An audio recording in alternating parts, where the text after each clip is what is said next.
It's story time. Story time. Let's read it story time. Story time. I'm geeked to story time. Story time. You and me is story time. Story time. Let's achieve. Hello, everyone, and welcome to Story Time with me, Kayla. How's everyone doing out there? I hope you are doing well and staying safe. Now, today we are continuing our Hispanic Heritage Month fun by reading even more books. So, without further ado, the book we will be reading tonight is called Separate is Never Equal. Sylvia Mendez and Her Family's Fight for Desegregation. Written by Duncan Tonatiuh. Ready to see what this book is all about? Ready, set, let's begin. Separate is never equal. Sylvia Mendez and Her Family's Fight for Desegregation. Written and illustrated by Duncan Tonatiuh. Here we go. And once again, my apologies in advance. There are some things I'm going to mispronounce. Just roll with me, please. Here we go. Sylvia had on her black shoes. They were shiny new. Her hair was perfectly parted into two long trenzas. It was her first day at the Westminster School. The halls were crowded with students. She was looking for her locker when a young white boy pointed at her and yelled, "Go back to the Mexican school. You don't belong here." For the rest of the day, Sylvia did not speak or introduce herself in her classes. She kept her head down when walking in the halls. When she got home that afternoon, she told her mom, Felicitas, what had happened. "I don't want to go to that school anymore. The kids are mean." "Sylvia," said her mother, "¿no sabes que por eso luchamos? Don't you know that is why we fought?"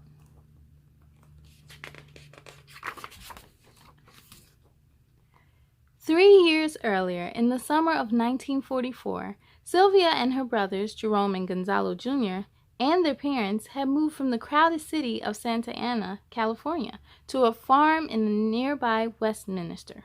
Her father, Gonzalo Mendez, had labored for years as a field worker, picking grapes and oranges. Now he was leasing a farm. He was going to be the boss. On their new farm, they were going to grow asparagus, chiles, and tomatoes. Nice. As the summer came to an end and the first day of school neared, Aunt Soledad drove Sylvia and her brothers and their cousins, Alice and Virginia, to the local public school on 17th Street so they could enroll. Sylvia was going to enter third grade, Gonzalo was going to enter second, and Jerome first. What a handsome building, thought Sylvia as they pulled into the parking lot. Tall trees lined the street in front of the school. There was a playground with monkey bars and a red swing. When they walked into the school, they noticed the hallways were spacious and clean. "I'm here to enroll the children in school," said Aunt Soledad when they arrived at the principal's office.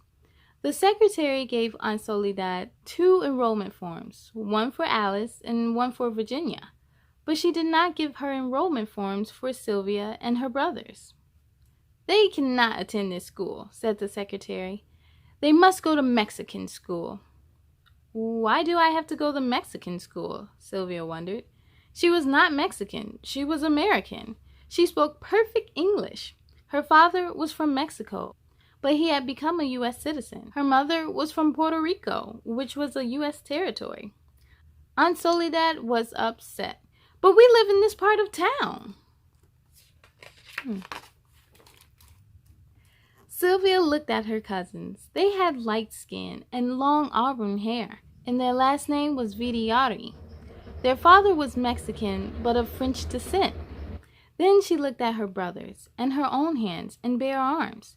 She wondered, is it because we have brown skin and thick black hair, and our last name is Mendez? "Rules are rules," said the secretary. "The Mendez children have to go to Mexican school."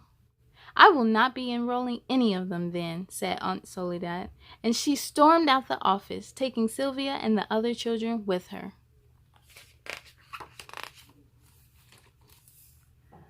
When they arrived home, Aunt Soledad told Sylvia's father what had happened. Mr. Mendez told her not to worry. It had to be a mistake. He would take care of it. He was a businessman, and he was used to dealing with people. The next day, Mr. Mendez met with Miss Harris, the superintendent of the Westminster School. Mr. Mendez explained that his family had just moved to a nearby farm. "The public school on 17th Street is the closest school to our house, and my children should attend it." "Your children have to go to Mexican school," said Mr. Harris. "But why?" asked Mr. Mendez. He was not given an answer other than "this is how it's done." In the following days, Mr. Mendez met with Mr. Atkinson, the county superintendent, Mr. Harris' superior, and then with the school board, which oversaw all the schools in Orange County. But they all said the same thing. "Your children have to go to Mexican school." "But why?" Mr. Mendez kept asking. No one would give him a satisfactory answer. That fall, Sylvia and her brothers had to attend Hoover Elementary, better known as the Mexican School, on Olive Street in the city of Westminster. The building was a clapboard shack, and the halls were not spacious or clean. A cow pasture surrounded the school.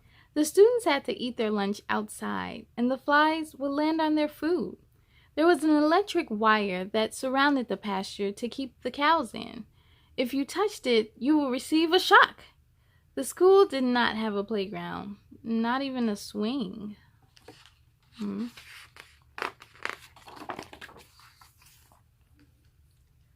The Mendez family did not give up. Time and time again, Sylvia heard her father talk with co-workers, friends, and other parents. "It's not fair that our kids have to go to an inferior school," he said. "It's not only the building that's a problem. The teachers at the school don't care about our children's education. They expect them to drop out by the 8th grade. How would our children succeed and become doctors, lawyers, or teachers?" Mr. Mendez created a group called the Parents Association of Mexican American Children. He tried to collect signatures for a petition to integrate schools so that all children, regardless of their skin color or background, could have the same opportunities. But every time he asked someone to sign the petition, he would get the same answer: "No queremos problemas." We don't want any problems. Many of the parents worked on farms owned by white families and feared they would lose their jobs if they supported the petition.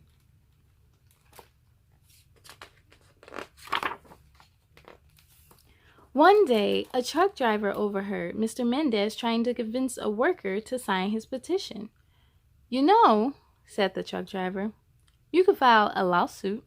The truck driver told Mr. Mendez about a lawyer named David Marcus, who had filed a lawsuit on behalf of people in San Bernardino and had helped them integrate the public pools there. At that time, not only were schools segregated, but also other public places as well, such as pools, parks, and movie theaters. Some businesses even had signs that read "No dogs" or "Mexicans allowed." Mr. Mendez decided right then and there to hire Mr. Marcus, even if it meant he had to spend all of his savings to do so. That's not really fair, is it? They have to be locked up while they get to play in the pool. And to put Mexicans in the same social class as dogs? Ugh. Over the next few months, Mr. Mendez and Mr. Marcus traveled all over Orange County, looking for people who had experienced similar problems. Sylvia watched her father leave early in the morning. Sometimes she saw him come home in the evening, but often she had heard his footsteps when he got in late at night. While he was away, Sylvia's mother had to take care of the farm. Mrs. Mendez would get Sylvia and her brothers ready for school, and then she would go out to the fields. She started the irrigation system, drove the tractor, oversaw the workers, and solved any problems that arose.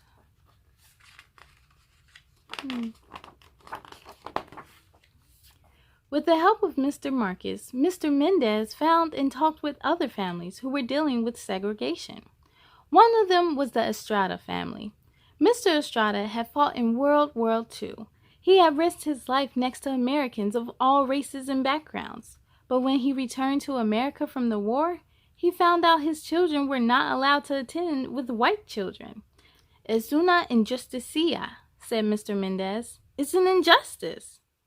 The Estrada family joined the Mendez case, and so did 3 more families.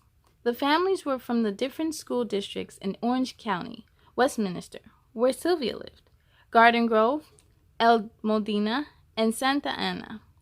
Mr. Marcus wanted to show that the segregation of students affected not only Sylvia and her brothers, but more than 5,000 children in the public school system all over Orange County.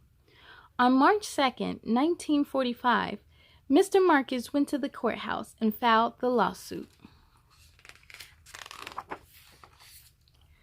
The trial was held at a courthouse in Los Angeles.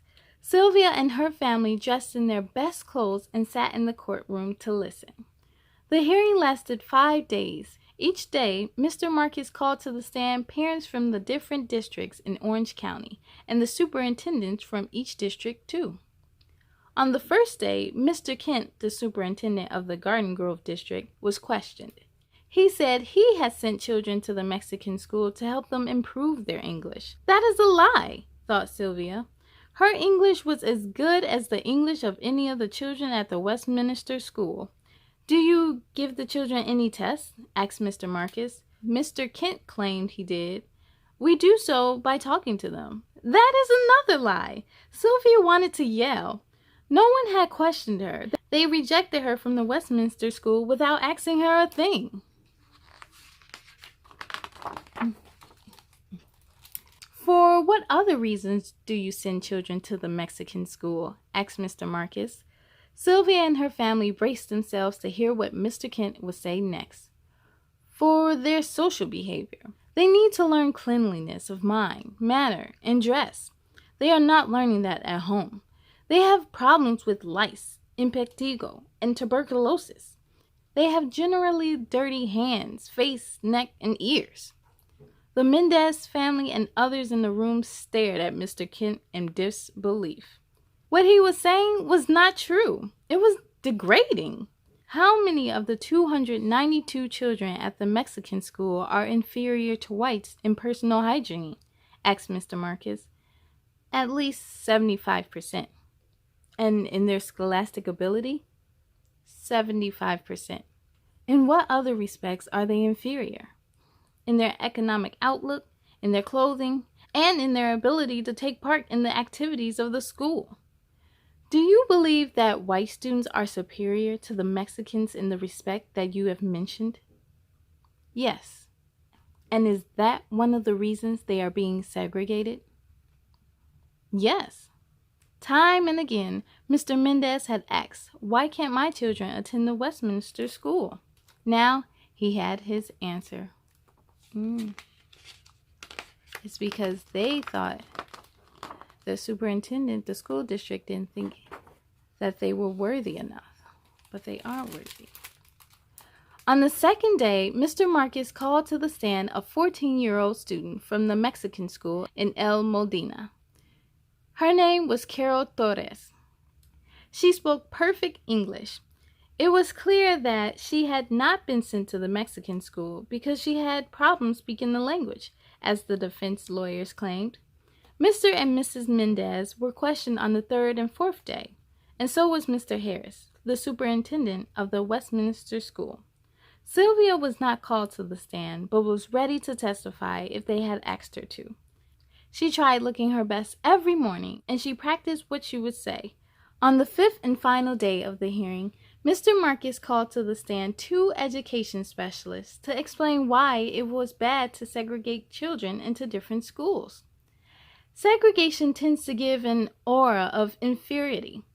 In order to have the people of the United States understand one another, it is necessary for them to live together. And the public school is the one mechanism where all the children of all the people go," said one of them. The judge nodded his head. He seemed to agree with this. I agree with it too. Judge Paul McCormick took almost a year to give his decision, but when he did, he ruled in favor of the Mendez family. In his ruling, he said that public education must be open to all children by Unified School Association, regardless of lineage. This meant that everyone must be allowed to attend school, no matter what his or her race or background. The Mendez victory made newspaper headlines. Sylvia's family was ecstatic, but they did not have much time to celebrate because the school board appealed the case. That is, it asked for another trial. Sylvia and her family had to go to the state court in San Francisco to argue the case again. In the new trial, the Mendez family received support from the League of United Latin American Citizens, the National Association for the Advancement of Colored People, the Japanese American Citizens League, the American Jewish Congress, and other organizations. These groups sent letters with information relevant to the case and asked the judge to rule in favor of the Mendez family. Sylvia was amazed that people of different backgrounds and from different parts of the country who had never met her family were getting involved in the case and trying to help them. But her mother said, Cuando la causa es justa, los demás te siguen. When you fight for justice, others will follow. On April 15, 1947, the judges in the Court of Appeals in San Francisco ruled in favor of the Mendez family again. That June, Governor Earl Warren signed the law that said that all children in California were allowed to go to school together, regardless of race, ethnicity, or language. So remember, said Sylvia's mother, we fought to make sure you could attend a good school and have equal opportunities. Sylvia thought long and hard about what her mother said. The next day, she returned to the Westminster School. This time, she did not listen to any whispers. She ignored the children who pointed at her and called her name. Instead, she held her head high. Her parents had fought not only for her and her brothers, but for all their classmates. Looking around, she saw that other children were smiling at her. By the end of the day, she had made a friend. And by the end of the school year, she had made many friends of different backgrounds. She knew that her family had fought for that. And here's some pictures of Sylvia Mendez and her parents. Here's the Westminster School and then the Hoover Elementary. The end. Okay, crew, you see what we can do when we all come together? It doesn't matter our skin color, our hair color, what we look like, how tall we are. When we come together, we can truly make a difference. If it wasn't for Sylvia Mendez and her family and countless other civil rights activists, we wouldn't be in the world that we live in today. Now it's up to me and it's up to you all out there to make this world that we live in even better. There are still countless of other injustices that are going around in our world today. So like I said, it's up to me and it's up to you for us to come together so this world can be an equal and happy place for everyone to live in. I thank you all so much for joining me, but it's time to sing goodbye. Are you ready? Goodbye, goodbye, goodbye, goodbye, goodbye, goodbye, goodbye, goodbye, goodbye, my friends. Goodbye to you. I hope to see you again real soon. Be proud of all your work tonight. Now climb into bed and sleep real tight. On a count of 3, let's say goodnight. 1, 2, 3. Good night.